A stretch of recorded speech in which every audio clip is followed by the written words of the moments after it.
കോഴിക്കോട് താമരശ്ശേരിയിൽ വയോധിക മാത്രം താമസിക്കുന്ന വീട്ടിൽ മോഷണം. താമരശ്ശേരി കതിരോട് സ്വദേശി വത്സലയുടെ വീട്ടിലാണ് മോഷണം നടന്നത്. 7 പവൻ സ്വർണവും 1 ലക്ഷം രൂപയും മോഷ്ടിച്ചു. കറണ്ട് പോയി അത് ഓഫാക്കുമ്പോൾ ഒരാളിങ്ങോട്ട് കയറി വരുന്നതാണ്.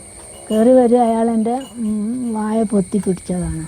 പിന്നെ അയാൾ എന്നെ വലിച്ച് അങ്ങോട്ട് തന്നെ കൊണ്ടുപോവുകയും പിന്നെ എനിക്ക് നിൽക്കാൻ പറ്റാതെ ഞാൻ ഇരുന്ന് പോവുകയും ചെയ്ത. സ്വർണ്ണവും വളയും പാസർ അയാൾ എന്നെ കാലുമെന്ന് പൊട്ടിച്ചതാണ്.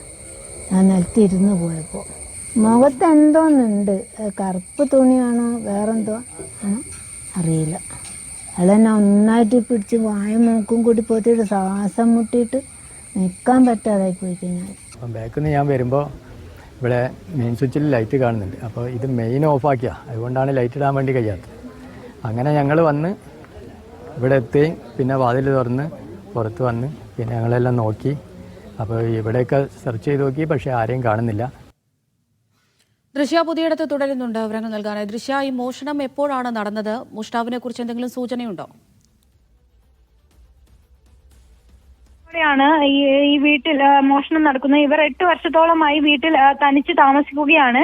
ഈ വത്സലയിൽ നിന്ന് ഇവരുടെ പാദസരം, ഇതുകൂടാതെ തന്നെ 3 വള, 2 മോതിരം, താലി അടക്കം 7 പവനും 1 ലക്ഷത്തോളം രൂപയുമാണ് വീട്ടിൽ നിന്ന് കവർന്നിട്ടുള്ളത്. ഇവർ 8 വർഷത്തോളമായി ആ വീട്ടിൽ ഒറ്റയ്ക്ക് താമസിക്കുകയാണ്. ഇന്നലെ രാത്രി 10 മണിയോടെ ശുചിമുറിയിൽ നിന്നും കിടപ്പുമുറിയിലേക്ക് വരുന്ന വഴി ഈ മോഷ്ടാവ് അകത്ത് കയറുകയും ഈ മെയിൻ സ്വിച്ച് ഓഫാക്കി നടന്നു വരുന്ന വത്സലയെ ഈ തുണി മൂടിയിടുകയും പിന്നീട് തള്ളിയിടുകയും ചെയ്തു. പിന്നീട് കാലിലെ പാദസരം കൈക്കലാക്കി. അതിനുശേഷമായിരുന്നു കിടപ്പുമുറിയിൽ സൂക്ഷിച്ചിരുന്ന ഈ 7 പവന്റെ ആഭരണങ്ങൾ കവർന്നതും 1 ലക്ഷം രൂപ കൈക്കലാക്കിയതും. പിന്നീട് ഈ വീടിന് പുറകിലൂടെ ഓടി രക്ഷപ്പെടുകയായിരുന്നു.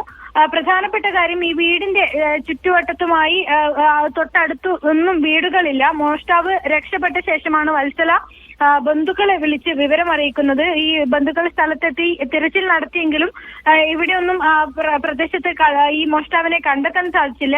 തുടർന്ന് താമരശ്ശേരി പോലീസിന്റെ നേതൃത്വത്തിൽ പോലീസ് സംഘം സ്ഥലത്തെത്തി. രാവിലെയോടെ ഡോഗ് സ്ക്വാഡും ഫോറൻസിക് സംഘവും എത്തി പരിശോധന നടത്തി. ഈ മോഷ്ടാവിനായുള്ള തിരച്ചിൽ തുടർന്നുകൊണ്ടിരിക്കുകയാണ്. അമൃത. ശരി ദൃശ്യ.